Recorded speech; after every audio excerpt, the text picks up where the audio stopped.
It feels so good. Thank you, everybody, for being here. Yes, I'm happy. Thanks for the compliments. I don't know. I do my best. I do what I can, and just if I see an opening, I think it's important that I go for it. Kagulat World. Shock talaga ang naging eksena sa ASB Classic matapos maghatid si Alex Eala ng isang matinding pahayag sa quarterfinals. Ang 20 anyos na Pinay tennis phenom at 4th seed ng torneo ay nagwalis kay Magda Linette ng Poland sa pamamagitan ng isang 6-3, 6-2 straight sets win na agad nagpaingay sa buong tennis world. Mula umpisa pa lang ng laban, kitang-kita na agresibo at kumpiyansa si Alex gamit ang malalakas na forehand winners, mabilis na footwork at mga return na agad nagbigay sa kanya ng early breaks. Tinapos niya ang unang set sa isang matinding rally na nagpa-wild sa crowd at nagbigay ng malinaw na mensahe na kontrolado niya ang laban. Sa ikalawang set, lalo pang tumindi ang dominasyon ni Eala. Hindi na siya nagdalawang isip sa bawat palo. Agad na umarangkada sa 4-0 lead sa likod ng matitibay na serbisyo, eksaktong drop shots at tuloy-tuloy na pressure kay Linette. Ang kanyang left-handed forehand ang naging sentro ng lahat, patuloy na nagdidikta ng takbo ng laro at pumuputol sa depensa ng Polish veteran.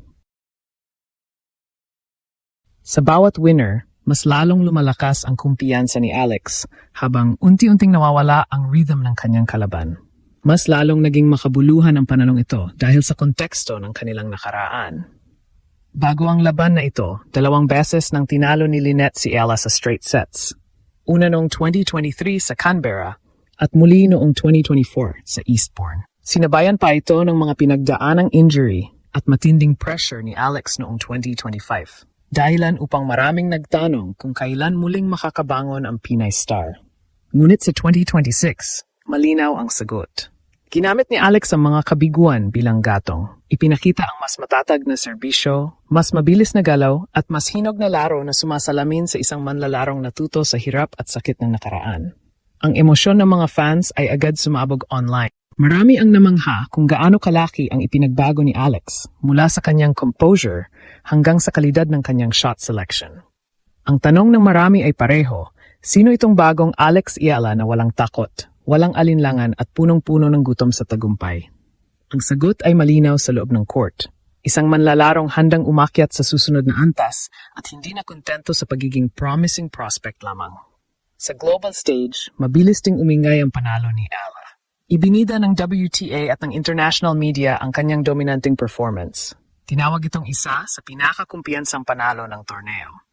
Ito na ang ikalimang semifinal appearance ni Alex sa kanyang career at ang una niya sa isang WTA 250 event mula pa noong 2024 na inaasahang mag-aangat sa kanyang ranking patungo sa humigit kumulang top 50.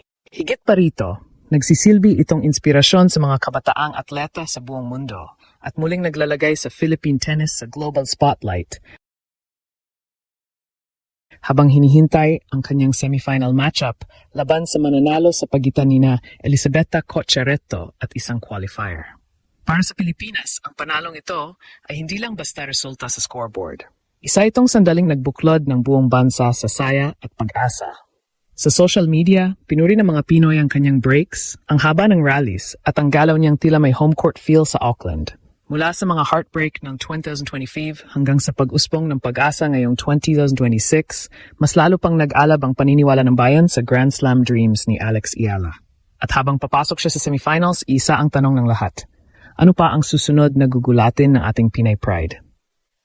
Laban, Alex. Laban, Pilipinas. Boom ang naging eksena sa Auckland Center Court matapos itong gawing parang Pinoy celebration zone ni Alex Eala. Ang 20 anyos na Pinay tennis star at 4th seed ng ASB Classic.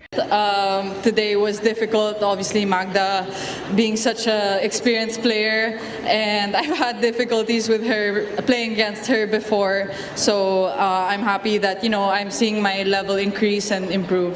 Ay naghatid ng isang napakalaking redemption moment matapos niyang dominahin si Magda Linette ng Poland sa quarterfinals, 6-3, 6-2 sa straight sets. Sa unang set, dikit ang laban sa 2-2, ngunit doon biglang bumitaw si Eala at nanalo ng 3 sunod na games. Tinapos niya ang set sa isang matinding rally na nagpa-wild sa crowd at tuluyang nagbigay sa kanya ng control sa laban. Sa ikalawang set, tuloy-tuloy ang momentum. Mabilis siyang umarangkada sa 4-0 lead sa likod ng kumpiyansang serves, eksaktong drop shots at malinaw na desisyon sa bawat palo. Namukod tangi sa buong laban ang kanyang left-handed forehand na paulit-ulit na sumira sa depensa ni Lynette. Kahit pamahangin ang kondisyon sa court, patuloy na nagdidikta si Ala ng takbo ng laro, bumibitaw ng winner sa tamang oras at pinipilit ang kalaban na maghabol. Sa loob ng court, ramdam ang control at composure ng isang manlalarong hindi na nagdadalawang isip, kundi alam na alam kung kailan aatake at kailan maghintay ng pagkakataon. Ang atmosfera sa Auckland ay tila naging home court para kay Ala. Maaraw ang araw, ngunit ang ingay ng mga Pinoy fans ang lalong nagpainit sa laban. Sa bawat break at bawat mahabang rally, sumasabog ang hiyawan, may mga watawat na iwinawagayway at ramdam ang pambansang suporta na nagbigay dagdag lakas sa ating pambato. Online, mabilis ding nagliyab ang reaksyon ng mga fans na punong-puno ng saya at paghanga sa ipinakitang laro ni Alex. Marami ang nagsabing tila ibang manlalaro na ang kanilang nakikita. Mas kalmado, mas eksakto, at mas buo ang laro. Mas naging makabuluhan ang panalong ito dahil sa bigat ng kanilang nakaraang head-to-head. Bago ang laban na ito, 3 beses nang tinalo ni Lynette si Ala sa straight sets. Noong 2023 sa Canberra, 2024 sa Eastbourne, at 2025 sa Nottingham.